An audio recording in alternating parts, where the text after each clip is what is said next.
Hi hello friends, welcome back to our channel. ఈరోజు మనం సింపుల్గా 10 నిమిషాల్లో పచ్చి పెసలతో అట్లు ఏ విధంగా ప్రిపేర్ చేయాలో తెలుసుకుందాం. వీడియో మొత్తం ఎక్కడ మిస్ చేయకుండా చివరి వరకు చూడండి. అలాగే నచ్చితే తప్పకుండా లైక్ చేయండి. దీనికోసం ముందుగా ఒక బౌల్లో ఒక చిన్న కప్పు నిండా పెసలను వేసుకోవాలండి. ఈ పెసల్లో తగినన్ని నీళ్ళని పోసుకుంటూ ఒక 5-6 సార్లు శుభ్రం చేసుకోవాలి. మనం ఈ పెసరట్టుకి పెసల్ని నానబెట్టాల్సిన అవసరం లేదండి. ఇదే విధంగా డైరెక్ట్గా చేసుకున్నాం కానీ అట్లు చాలా బాగుంటాయి ఫ్రెండ్స్. ఈ విధంగా 5-6 సార్లు శుభ్రం చేసుకున్న తర్వాత ఇంట్లో నీళ్ళన్నీ వంపేసి వీటిని ఒక మిక్సీ జార్లోకి ట్రాన్స్ఫర్ చేసుకోవాలి. ఈ విధంగా పెసలన్నింటినీ మిక్సీ జార్లో వేసుకున్న తర్వాత ఇందులో ఎండు కొబ్బరి ముక్కలు అలాగే అల్లం ముక్కల్ని యాడ్ చేసుకోవాలి. పెసరట్టులో ఖచ్చితంగా అల్లం ముక్కలు అయితే యాడ్ చేసుకోవాలండి. అల్లం వేస్తేనే ఫ్లేవర్ అనేది చాలా బాగుంటుంది.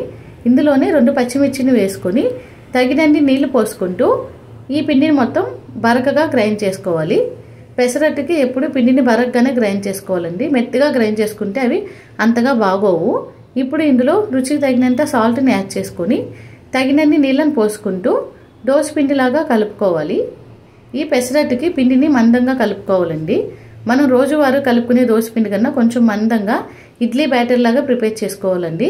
వీడియో క్లిప్లో చూపిస్తున్నాను కదా, ఈ విధంగా పిండిని కొంచెం మందంగా కలుపుకోవాలి. ఇప్పుడు స్టవ్ ఆన్ చేసి ఒక ప్యాన్ తీసుకోవాలి. ఈ ప్యాన్కి కొంచెం ఆయిల్ అప్లై చేసిన తర్వాత మనం ముందుగా ప్రిపేర్ చేసుకున్న పిండిని ఈ విధంగా దోశల్లాగా వేసుకోవాలండి. కొంచెం మందంగా వేసుకోవాలి అట్లు. ఇవి ఒకవైపు బాగా కాలిన తర్వాత రెండో వైపు అయితే టర్న్ చేసుకోవాలి. పెసరట్టు వేసిన వెంటనే దీన్ని అయితే తిప్పకూడదండి. మేబీ ఇరిగిపోయే ఛాన్సెస్ అయితే ఉంటాయి.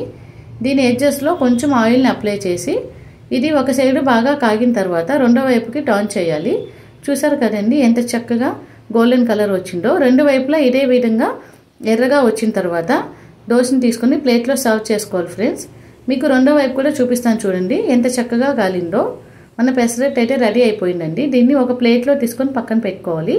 ఇదే విధంగా మిగిలిన పిండిని కూడా అట్లులాగా వేసుకొని రెండు వైపులా దోరగా అయ్యేంత వరకు ఈ దోశని కాల్చుకున్న తర్వాత ప్లేట్లో తీసేసుకోవాలి. అంతే ఫ్రెండ్స్, చాలా సింపుల్గా 10 నిమిషాల్లో బ్రేక్ఫాస్ట్ అయితే రెడీ అయిపోయింది. ఈ విధంగా ఒకసారి మీరు కూడా ట్రై చేయండి. ఖచ్చితంగా మీకైతే నచ్చుతుంది. అలాగే నచ్చితే like, share and subscribe our channel. Bye bye.